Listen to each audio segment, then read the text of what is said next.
A mí me parece que es una buena noticia tener un partido justicialista unido.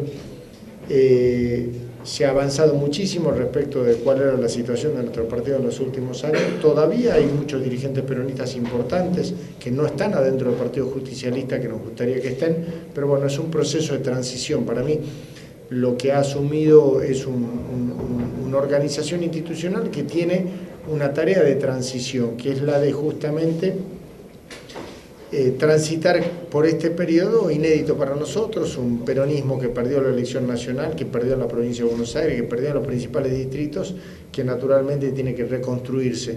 Y la reconstrucción va a ser un proceso gradual y lento.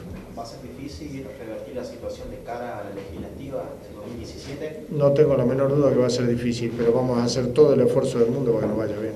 Gobernador Marcelo Rodríguez Radio Centro, respecto a la realidad nacional, ¿cómo está viendo usted el gobierno de Macri y cuál es la realidad? ¿Cómo espera que se mejore el segundo semestre como lo anticipa el presidente?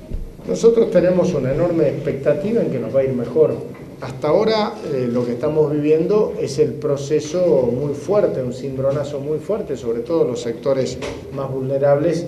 Les pegó muy fuerte el tema de la suba de tarifas, la inflación nos pega todos los días y naturalmente los salarios no han crecido a ese mismo nivel. Eso genera un sistema, una situación de precariedad importante. Somos optimistas respecto de que vamos a salir de esto, de que la Argentina va a ir para adelante.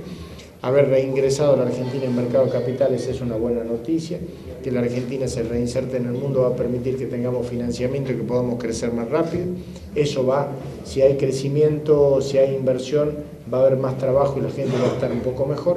Eso es lo que nosotros buscamos. Por eso, la gran mayoría estamos acompañando desde la oposición para no poner palo en la rueda, para ayudar a que la Argentina le vaya bien.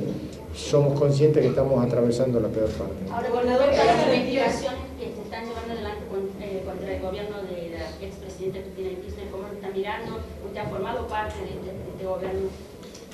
Yo he sido gobernador de la provincia durante los últimos 8 años previo a este mandato y desde nuestra provincia obviamente hemos acompañado, igual que ahora, las políticas públicas que creíamos que eran importantes para nuestra región y aquellas otras que no lo eran no hemos acompañado. Ahora bien, respecto de la situación judicial y demás, yo creo que en lo personal no es susceptible de opinión política, o sea, la justicia debe actuar con independencia, con autonomía y debe resolver a ver si efectivamente ocurrieron los ilícitos que se denuncian y el que sea responsable lo tiene que pagar. Pero me parece que no lo debemos evaluar en código político porque cometeríamos el error de pensar que todo responde a lógica de la política y yo creo que no.